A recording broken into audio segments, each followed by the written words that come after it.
Bismillahirrahmanirrahim. Assalamualaikum warahmatullahi wabarakatuh. Anak-anakku sekalian, alhamdulillah wa syukurillah kita bertemu kembali seperti biasa dalam pembelajaran PPKN, yaitu materinya tentang persatuan dan kesatuan bangsa Indonesia dari masa ke masa. Materi ini adalah materi PPKN kelas 12 semester genap unit kegiatan belajar mandiri 4 atau KBM 4. Silakan kalian simak sampai dengan selesai.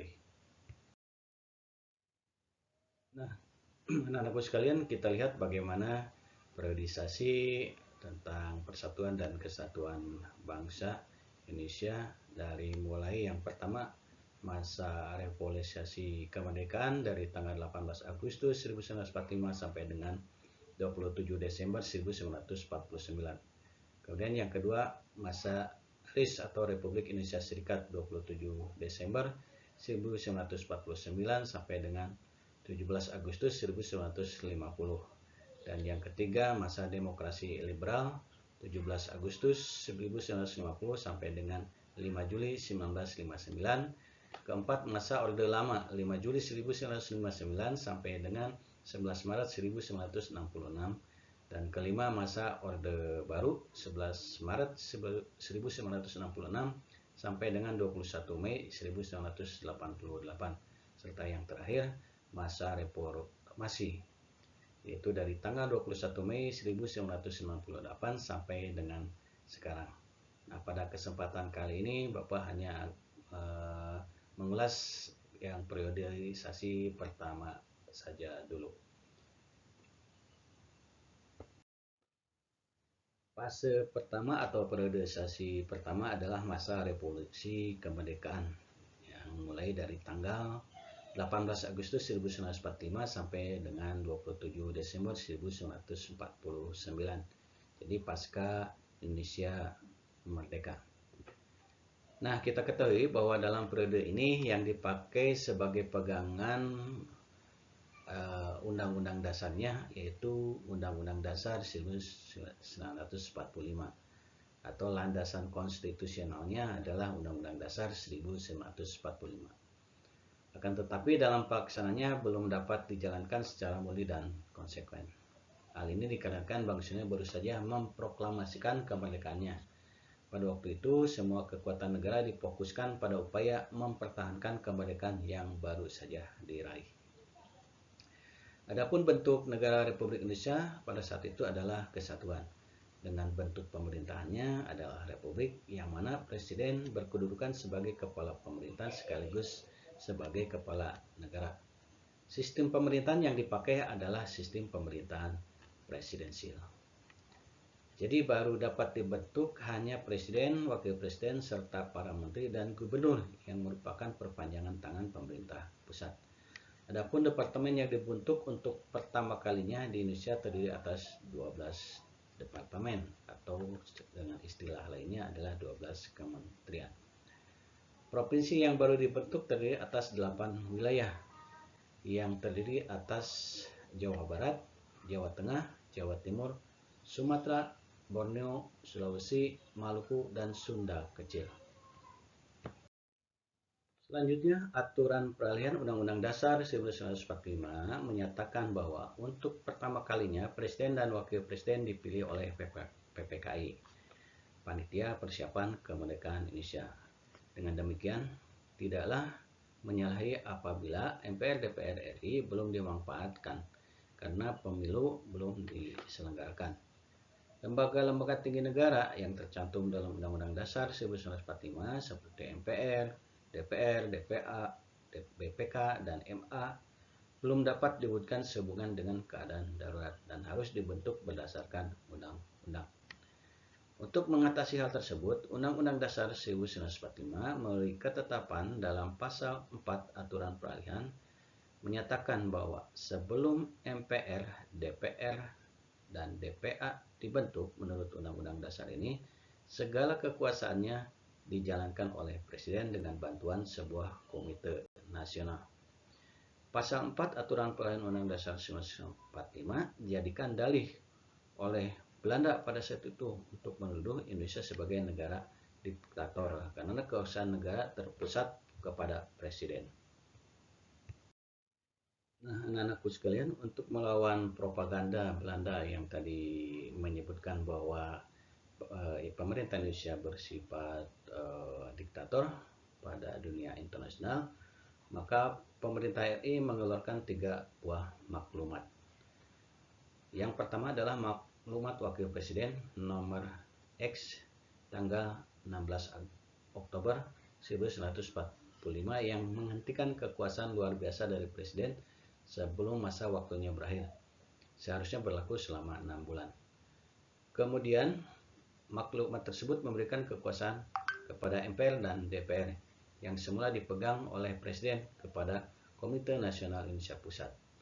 Pada dasarnya, maklumat ini adalah penyimpangan terhadap ketentuan Undang-Undang Dasar. Yang kedua, maklumat pemerintah tanggal 3 November 1945 tentang pembentukan partai politik yang sebanyak-banyaknya oleh rakyat. Hal ini sebagai akibat dari anggapan pada saat itu bahwa salah satu ciri demokrasi adalah multi partai. Yang ketiga, maklumat pemerintah tanggal 14 November 1945 yang intinya mengubah sistem pemerintahan presidensial menjadi sistem pemerintahan parlementer. Maklumat tersebut kembali menyalahi ketentuan Undang-Undang Dasar RI 1945 yang menetapkan sistem pemerintahan presiden sebagai sistem pemerintahan Indonesia. Maklumat pemerintah tanggal 14 November 1945 telah membawa perubahan total dalam sistem pemerintahan negara kita. Pada tanggal tersebut, Indonesia memulai kehidupan baru sebagai penganut sistem pemerintahan parlementer. Akan tetapi, sistem pemerintahan parlementer ini tidak berjalan lama. Sistem tersebut berlaku hanya dari mulai tanggal 14 November 1945 dan berakhir tanggal 27 Desember 1949. Dalam rentang waktu itu, terjadi beberapa kali pergantian kabinet. Kabinet yang pertama dipimpin oleh Sultan Syahrir yang dilanjutkan dengan kabinet Syahrir II dan III. Sewaktu bubarnya kabinet Syahrir III, sebagai akibat meruncingnya pertikaian antara Indonesia dan Belanda, pemerintah membentuk kabinet presidensial kembali, yaitu tanggal 27 Juni 1947 sampai 3 Juli 1947. Namun atas desakan dari beberapa partai politik, Presiden Soekarno kembali membentuk kabinet parlementer seperti berikut.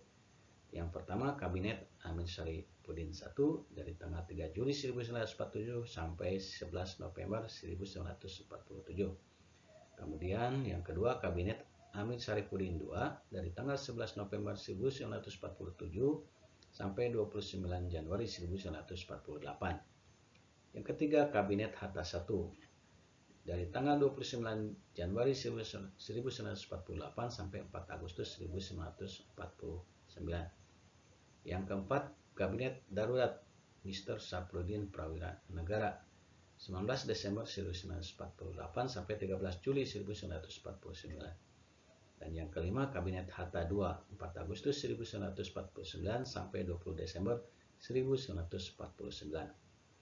Periode Negara Kesatuan RI berakhir seiring dengan hasil kesepakatan Konferensi Meja Bundar yang disingkat dengan KMB yang mengubah bentuk negara kita menjadi negara serikat pada tanggal 27 Desember 1949.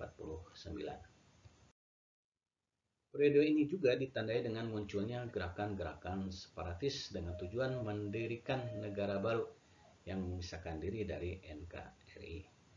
Adapun gerakan-gerakan tersebut diantaranya: 1. Pemberontakan PKI Madiun tahun 1948.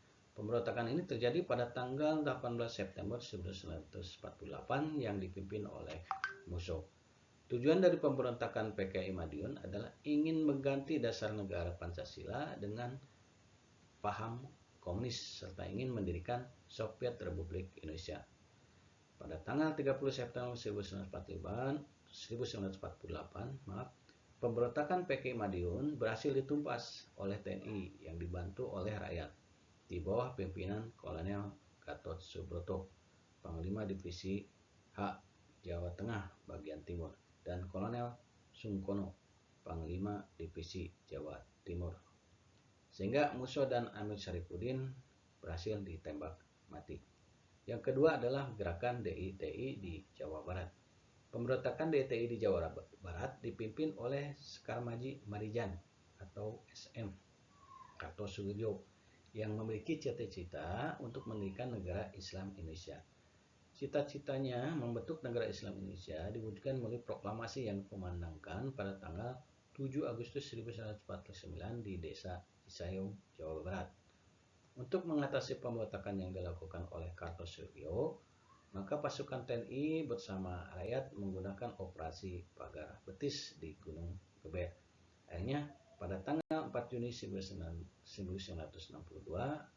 Kartosuwiryo berhasil ditangkap dan dijatuhi hukuman mati. Nah, akhirnya kita pada sesi berikutnya, setelah kalian tadi menyimak tentang bagaimana persatuan dan kesatuan bangsa pada masa revolusi kemerdekaan atau di awal-awal kemerdekaan bangsa Indonesia itu sendiri. Nah, untuk memahami lebih jauh atau mendalami materi ini dan sekaligus mengevaluasi sejauh mana pemahaman kalian tentang materi yang tadi, maka ada tugas individu. Dengan pertanyaannya, satu, pada masa awal kemerdekaan, pemerintah Indonesia hanya memiliki 12 departemen. Silakan kalian sebutkan. Yang kedua, berdasarkan aturan peralihan Undang-Undang Dasar 1945, untuk pertama kalinya Presiden dan Wakil Presiden dipilih oleh lembaga apa? Yang ketiga, sebutkan isi maklumat pemerintah tanggal 3 November 1945. Yang keempat, pada masa sistem pemerintahan parlementer mulai tanggal 14 November 1945 dan berakhir tanggal 27 Desember 1949, untuk pertama kalinya kabinet dipimpin oleh Perdana Menteri yang bernama siapa? Dan yang kelima, sebutkan tokoh-tokoh yang dapat menumpas pemberontakan PKI Madiun 1948. Silakan kalian tulis soal dan jawabannya di buku tugas, kemudian nanti kirim ke grup tugas. Sekian dan terima kasih. Semoga bermanfaat apa yang tadi Bapak jelaskan atau sampaikan. Kurang lebihnya mohon maaf.